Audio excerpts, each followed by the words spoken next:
नमस्कार साथियों, आप देख रहे हैं वी न्यूज़ इंडिया। इस वक्त बागी बलिया में है और बागी बलिया का एक ऐतिहासिक ददरी मेला जो कार्यक्रम जो किया जा रहा है, जिनके जो है अथक प्रयास से जो ये कार्यक्रम जो सफल रहा है, जो इस वक्त प्रगति पे चल रहा है तमाम देख रेख के उपलक्ष्य में। और बड़े बड़े हिंदी जगत से लेकर जो है भोजपुरी जो सिनेमा की अगर बात किया जाए तो तमाम कलाकार अपने जो है कला को जो है यहाँ पे प्रदर्शन किए हैं। खास मुलाकात करेंगे जो आज हमारे साथ मौजूद है, बीजेपी कार्यालय पे उपस्थित है, मिठाई लाल जी हैं, जो वो काफ़ी जो है तैयारियों के साथ जिस तरह से मेले का जो है रौनक बढ़ाया है, आज इन्हीं से परिचय। सबसे पहले स्वागत है आज वी न्यूज़ इंडिया में। धन्यवाद आपके न्यूज़ चैनल को भी। मैं संत कुमार मिठाई लाल गुप्ता, चेयरमैन नगर पालिका परिषद बलिया। ये जो ददरी मेला 2023 है, ये राष्ट्रीय धरोहर है जी। राष्ट्रीय, जब मैं शपथ लेने से पहले ये मेरे मन में थी कि भाई मैं इस मेले को जो है राष्ट्रीयकरण कराना भी है, करना भी है, और इसकी पहचान भी जो है ये अंतर्राष्ट्रीय स्तर पर कराना भी है। तो इस स्तर एक प्रयास मेरे द्वारा जो है, और मेरे नगरवासियों को मैं बहुत बहुत धन्यवाद देता हूं, जिन्होंने मुझे पर भरोसा करके, और मोदी जी, योगी जी, और हमारे लोकप्रिय सांसद श्री वीरेंद्र सिंह मस्त जी, हमारे राज्यसभा सांसद नीरज शेखर जी, और मैं सबसे ज़्यादा धन्यवाद दूंगा हमारे लोकप्रिय और परिवहन मंत्री श्री दयाशंकर सिंह जी का, जो नगर विधायक भी है, और उन्होंने मुझे ये भाजपा का टिकट दिया और जितवाया भी, और बहुत बहुत योगदान रहा उनके अनुज श्री धर्मेंद्र सिंह जी का भी मैं बहुत बहुत आभारी रहता हूँ, और उनके बदौलत मैं चेयरमैन बना। और ये जो ददरी मेला है, ये मेरा स्वप्न था कि मैं इस ददरी मेले को जो है मैं पहचान दिलाऊँ। ये राष्ट्रीय मेला अखंड भारत के 4 मेलों में से ये दूसरे नंबर का मेला है ये। बाकी तो ये सब आम पब्लिक द्वारा बनाए गए हैं।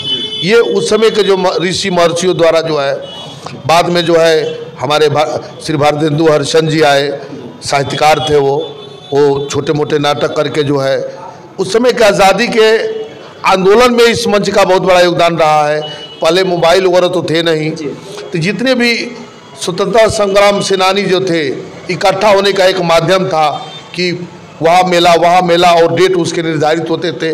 और मेले लगने का भी कारण यही था कि भाई अभी कोई मोबाइल तो संचार व्यवस्था थी नहीं, तो होता था कि उस मेले में सभी लोग जुटेंगे, फिर वो वहीं डिसाइड हो जाती थी कि वो ये बहुत बड़ा मंच था।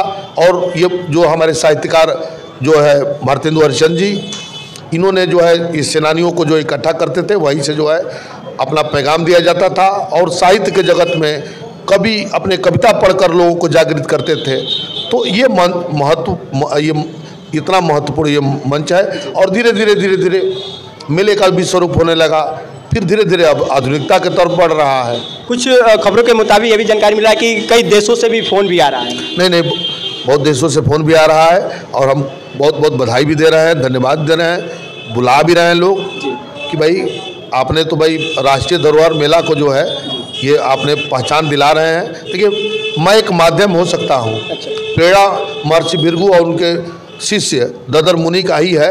मैं एक माध्यम हूँ, जैसे माध्यम एक आप है, मीडिया भी माध्यम होती है, उसी तरह मैं भी माध्यम हूँ। कोशिश कर रहा हूँ अगली बार महाकुंभ के तर्ज पर संगम के तट पे सभी अखाड़ों को आमंत्रित किया जाएगा, और एक टेंट सिटी का निर्माण किया जाएगा, और वहीं पे संत समागम होंगे। धीरे धीरे इसकी जो कमियां, जो थोड़ी कसक रह जाएगी, अगली बार उसको पूरी की जाएगी, और निरंतर इसकी योजना बनेगी। और भव्यता की ये पहली बार सर आपका अवसर है ये चेयरमैन बनने का? नहीं, मैं पहली बार लड़ा भी हूँ, और 28 साल बाद बीजेपी यहाँ जीती है, और ट्रिपल इंजन की सरकार, और मोदी जी, योगी जी की सरकार बनी यहाँ पे ट्रिपल इंजन की। मतलब पहली बार अवसर मिलते ही एक ददरी मेला को ऐतिहासिक तौर पे आपने वो पैदान को बढ़ावा दिया। मैं एक माध्यम कोशिश किया हूँ, प्रयास किया हूँ, देखते हैं कितना सफल होते हैं ददरी मेले को। बस यही मेरे लिए जो है हो सकता है कि स्वयं महर्षि भी। आप एक बार बता दें कि भागवत गीता में भगवान श्री कृष्ण ने कहा है कि मैं ऋषियों में महर्षि भृगु हूँ, तो उतनी महत्ता है। ये समझ लीजिए, उस समय के जो है महर्षि भृगु जी हमारे उस समय के मुख्य न्यायाधीश थे। और ये बलिया जो है एक तपोवन धरती भी कही जाती है भृगु जी की, जो ये बलिया एक कहा जाए तो बहुत एक विख्यात वो नगरी है। नहीं, यहाँ पे कई वर्षों तक यज्ञ होते थे, पहले वही परंपरा रहती थी यज्ञ की। जितने ऋषि महर्षि भाई उसके बाद उसमें हर चीज़ होते गए, बढ़ते गए, कुछ कार्यक्रम बढ़ते गए, अपेक्षा के अनुरूप दुकानें बढ़ती गई, उससे व्यवसाय बढ़ता गया, हर चीज़ कमर्शलाइजेशन होते गया, ये चीज़ है। आज खेसारी लाल यादव जी का भी कार्यक्रम था, लेकिन इसको स्थगित करके कब रखा गया है? बहुत दर्शक ये भी जानना चाहते हैं। नहीं, ये जो बारिश हुई थी, अभी भी जहाँ सांस्कृतिक कार्यक्रम हो रहे हैं वहाँ पे अभी दलदल मिट्टी है, चूँकि खेती की ज़मीन है, कोई ग्राउंड तो है नहीं, तो अभी भी उसको जो है हम लोग कोशिश में है कि जो गीली है उसको 2 दिन में, इसलिए जो 8, 7 से 12 तक सारे प्रोग्राम कैंसिल। देखिए, हैंगर की विशेषता ये है कि प्रोग्राम होते समय मैंने बरसात को रोक सकता है, लेकिन जो अगल बगल जो खेत की ज़मीनें हैं वहाँ जब जा ही नहीं पाएंगे दर्शक, तो फिर हमारे प्रोग्राम कराने का क्या मतलब है? इस सब इतने बड़े बड़े खर्चे आ रहे हैं, तो इस वजह से जो है स्थगित किया गया है। भविष्य में उसके बाद से जो है हमारी नगर पालिका की टीम, हमारे अधिकारीगण और जितने भी हमारे भाजपा के देव तिलकर करता है पदाधिकारी, सबसे बात करके और देखा जाएगा। उन लोग के डेट पर भी है कि भाई अब डेट कब है। अब भाई देखिए, प्राकृतिक आपदा मेरे बस में तो है नहीं, और ये देख रहे हैं कि पूरी साउथ में बाढ़ आ गई है, तो इस वजह से उसको स्थगित किया गया है। उन लोग का डेट्स मांगा जा रहा है, एक सीमित है भाई, हमारे मेला सीमित डेट के अंदर ही लगते हैं, कोई है नहीं कि 12 महीना चलता है। अगर उस सीमित डेट में डेट मांगा जा रहा है, उस दरमियान अगर वो लोग डेट दे दिए, क्योंकि उनके पास मैंने आधा से ज़्यादा पेमेंट पहुंच चुका है। हिंदी सिनेमा जगत से भोजपुरी सिनेमा जगत तक देखा जाए तो बड़े कलाकार जो है अपने कला का प्रदर्शन किए हैं। ये विचार कहाँ से उत्पन्न हुआ और किनका जो है श्रेय से इस कार्य को आप लोगों ने रखा? नहीं, ये हमारे माननीय मंत्री श्री राजशंकर सिंह जी की प्रेरणा से तो सारे कार्यक्रम हो रहे हैं।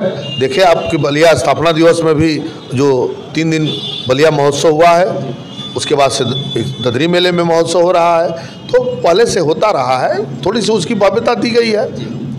बाकी इससे भी देखिए, जो भी हो सकता, मेरे आने वाले हमारे कार्यकाल के बाद जो नया कार्यकाल का चल, इससे भी कोई भव्य लगाएगा वो, तो ये सब है। हमारे इससे मोदी जी हैं, योगी जी हैं, तो उनसे भी प्रेरणा मुझे मिलती है कि कोई ऐसा सोच को पैदा करो। मेला कब तक ये चलने वाला है? ये मेला 18 तक है। 18 तक मेला है, 17 को लास्ट का भी सम्मेलन है और 18 तक है। देखिए, क्योंकि देखिए बगल में 2 मेले लगते हैं, एक पूरब की तरफ सुरेमनपुर का जो मेला लगता है और एक गोविंद साहब का मेला लगता है आजमगढ़ में, तो 2 मेलों में दुकानदार चले जाते हैं, तो हम चाह कर भी बहुत ज़्यादा मेला को नहीं बढ़ा पाएंगे। जहाँ भी 10 दुकानें चली गई तो मेले सुनसान हो जाते हैं, तो इस वजह से मेला बहुत नहीं बढ़ सकता है। कोशिश में है कि 2-3 दिन और बढ़ जाए। चलिए, बहुत बहुत खास जानकारी के साथ जुड़े रहे, हमारे साथ भी न्यूज़ इंडिया पे जुड़े रहने के लिए बहुत बहुत धन्यवाद। नमस्कार।